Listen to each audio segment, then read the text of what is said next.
Mesdames et messieurs, bonsoir et bienvenue dans Flash Silly. On est à l'espace Jean-Paul II de Yamoussoukro où des Ivoiriens se sont donné rendez-vous pour suivre le match Nigeria-Côte d'Ivoire ou Côte d'Ivoire-Nigeria si vous voulez. Mais bien avant de parler de cela, on fait le point sur ce qui fait l'actualité au Silly national de Guinée.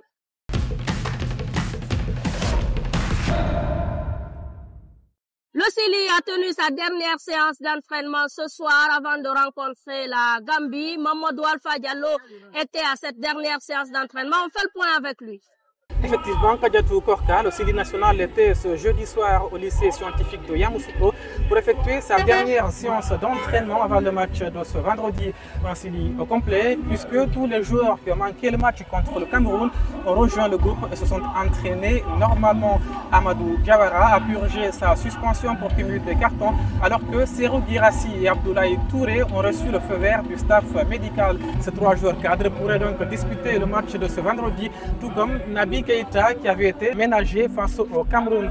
C'est dire donc que Kaba Diawara a toutes les armes à sa disposition pour aborder avec sérénité ce match capital dans la course au 8e de finale. Et bien avant cette séance d'entraînement, Kaba Diawara était en conférence de presse avec Mouktar Diakhabis, le sélectionneur guinéen, est revenu donc sur ses ambitions sur ce match contre la Gambie. Ça sera un remake, vous le savez, et Kaba a envie de prendre sa revanche. Moi, c'est clair que comme je suis un jeune entraîneur, c'était vraiment un cauchemar pour moi de perdre ce match-là, parce qu'on avait de grands espoirs.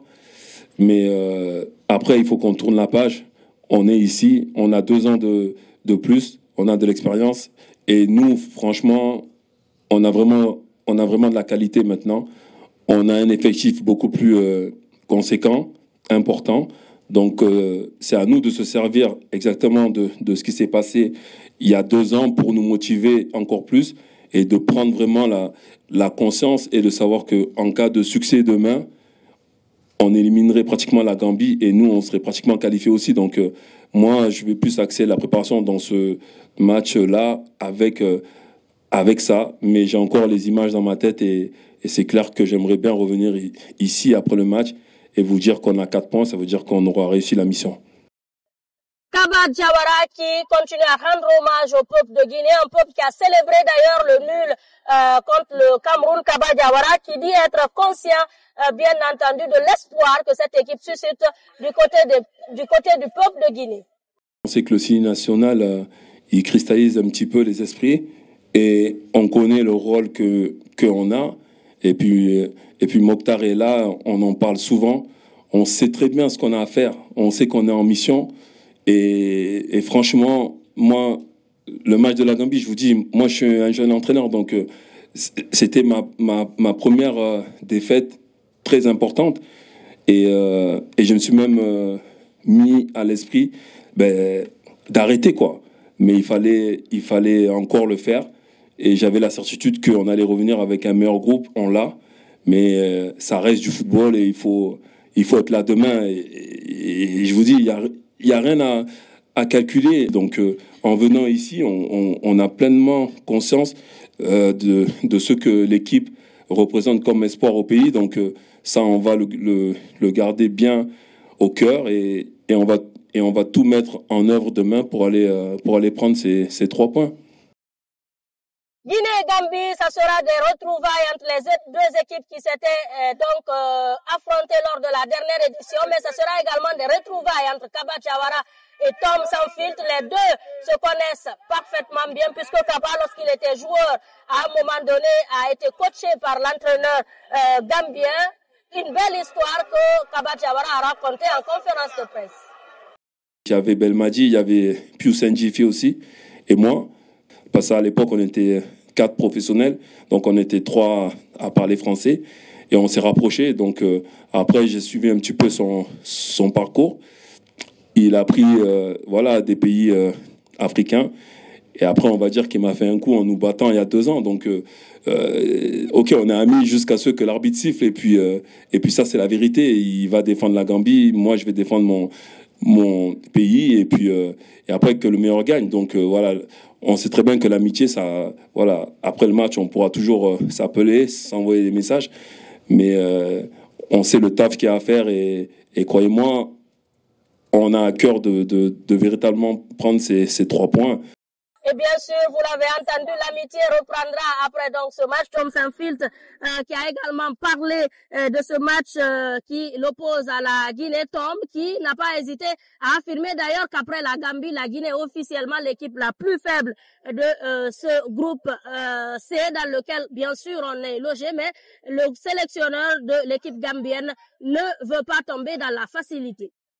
Oui, j'ai dit avant que peut-être le match contre Guinée est le plus difficile parce que dans la tête des Gambiens, les spectateurs, les journalistes et peut-être aussi dans la tête de mes joueurs, et dans ce groupe, Sénégal est difficile, Cameroun est très difficile, mais Guinée est officiellement, après nous, le plus petit dans le groupe. Dans notre tête, peut-être, on doit gagner contre Guinée, mais c'est pas facile. Au CAN, il n'y a pas de match facile.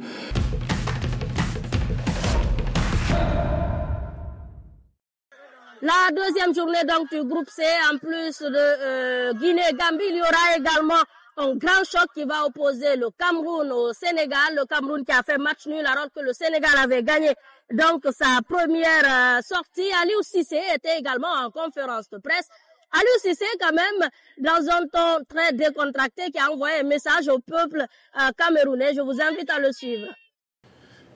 Vous savez, nous, au Sénégal, on est un peuple qui ne parle pas beaucoup, un peuple très humble. Donc, comme je l'ai dit, le Cameroun, vous êtes le continent, on vous connaît. Hein, les hommes du bois. Non, c'est ce que je disais tout à l'heure. On connaît le Cameroun, on a énormément de respect pour le Cameroun. Maintenant, comme je l'ai dit, les générations se suivent et ne se ressemblent pas. En 92, il était à peine né, donc c'est une autre génération, il ne se rappelle pas de ça, moi je suis encore jeune. Maintenant, comme je l'ai dit, voilà, donc demain on verra, pas besoin de beaucoup parler, le match n'est pas loin, 24 heures c'est bientôt.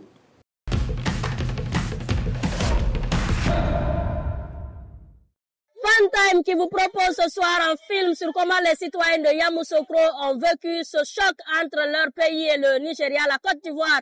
Donc, qui a joué son deuxième match. On a tenu à être pour vous à l'espace Jean-Paul II de Yamoussoukro. Suivez ce film.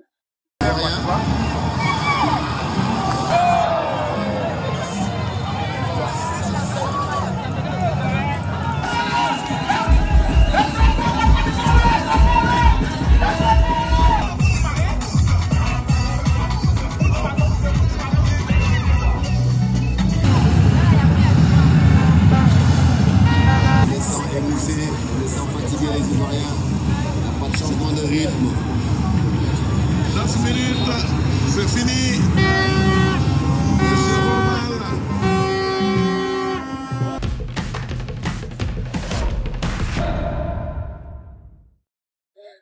Qui, à l'issue de la CAN Côte d'Ivoire 2023 sera élu meilleur buteur de la compétition? La question reste pour le moment sans réponse, mais on sait qui est le meilleur buteur de l'histoire de la Coupe d'Afrique des Nations. Découvrez son nom et sa nationalité, mais aussi ses performances dans ce numéro du jour.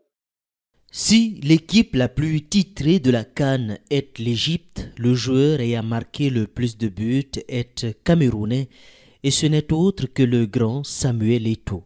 Auteur de 18 buts lors des différentes CAN, Eto'o est considéré à juste titre comme l'un des plus grands joueurs africains et internationaux de tous les temps.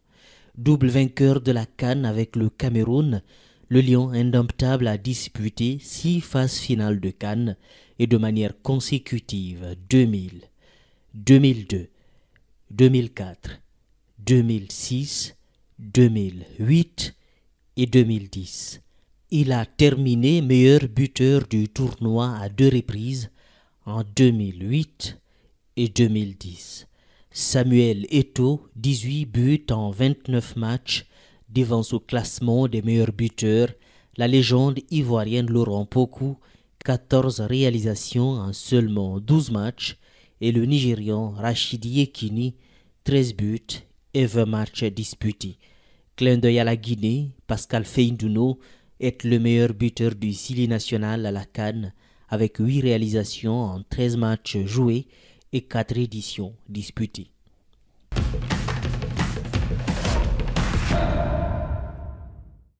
Fini Flash Silly, merci à tous d'avoir été avec nous. On se retrouve demain pour parler du choc qui va opposer la Guinée à la Gambie. N'oubliez pas donc ce rendez-vous, ce sera à 20h temps universel. Au revoir.